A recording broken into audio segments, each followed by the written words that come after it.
Para kandidat calon bupati dan wakil bupati Lebong saling beradu program dalam debat terbuka Pilkada 2020 yang dilaksanakan perdana oleh pihak KPU di Aula Sekda Kabupaten Lebong di kawasan perkantoran Tubui, Sabtu 31 Oktober 2020, dimulai sejak pukul 9 pagi hingga selesai.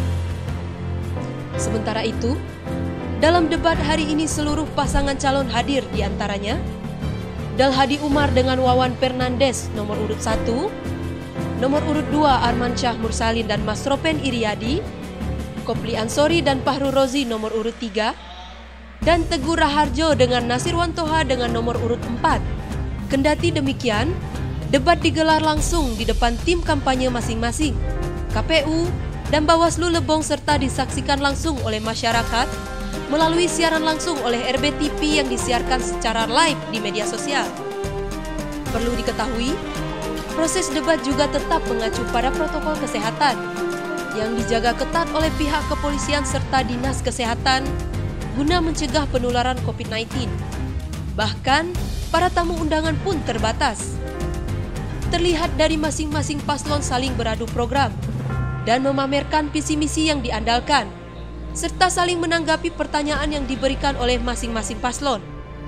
Sementara itu, sebelum closing statement, para paslon diberikan waktu 1 menit untuk memberikan pertanyaan kepada paslon lainnya.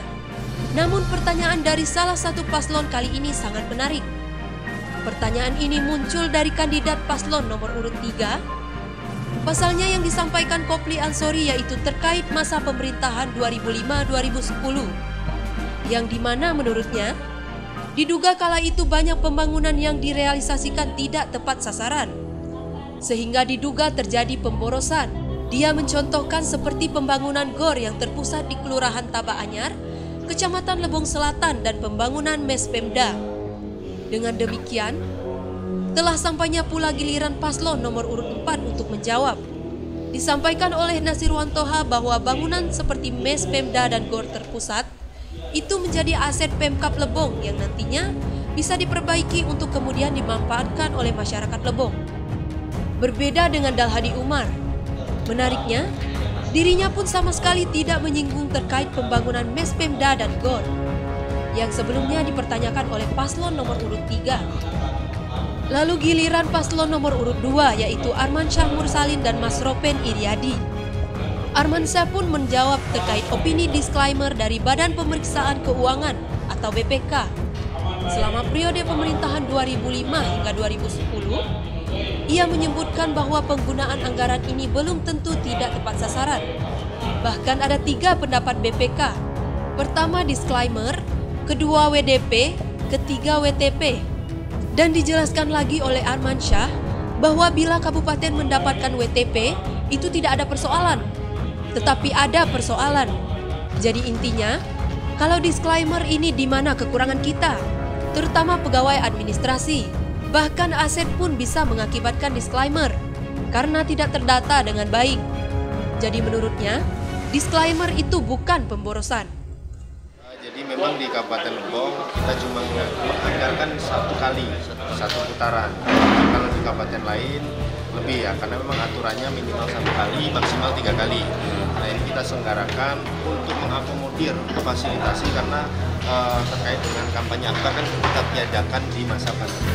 Ini salah satu fasilitasi KPU terkait dengan salah satu kampanye. Dan alhamdulillah hari ini berjalan lancar dan kondusif terkait dengan acaranya, dan kami mengucapkan banyak terima kasih kepada rekan-rekan media dari keamanan, dari Polri, Polres Lebong, dan tentunya dari petugas kesehatan dan Dinkes dan rumah sakit yang ikut juga berpartisipasi untuk mensukseskan acara ini. Namun di samping itu, debat terbuka kandidat calon bupati dan wakil bupati Lebong berjalan dengan kondusif dan diakhiri oleh paslon saling berpelukan. Setiap kandidat itu pasti optimis ya. Kalau apalagi kandidat nomor 4 ditanyakan dengan kami, sangat optimis insya Allah. Insya Allah di tanggal 9 Desember nanti kandidat nomor 4 bisa mengungguli di pemilu kada. Terima kasih. Setelah akhir debat kandidat ini, Kami berharap masyarakat Lebong juga bisa menilai, melihat sendiri kira-kira siapa yang layak menjadi pemimpin mereka ke depan dengan program-program yang terbaik, dengan cara berpikir yang baik, dengan hati yang baik. Ya, kesannya bagus, tapi tidak bisa mengungkapkan seluruh persoalan yang ada di Kabupaten Lebong. Karena ini dibatasi oleh moderator. Mudah-mudahan yang akan datang itu bisa membawa apa visi-misi yang mendalam dari para kandidat. Untuk kepada masyarakat Kabupaten Lebong, kita harapkan dalam pemilu ini tertib, aman, terkendali. Jangan lupa nanti tanggal 9 Desember ke TPS dan gunakan hak pilih sesuai dengan peraturan.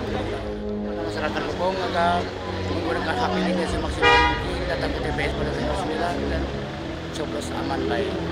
Dari Tubuh, Dimas Kintan, Lebong TV melaporkan.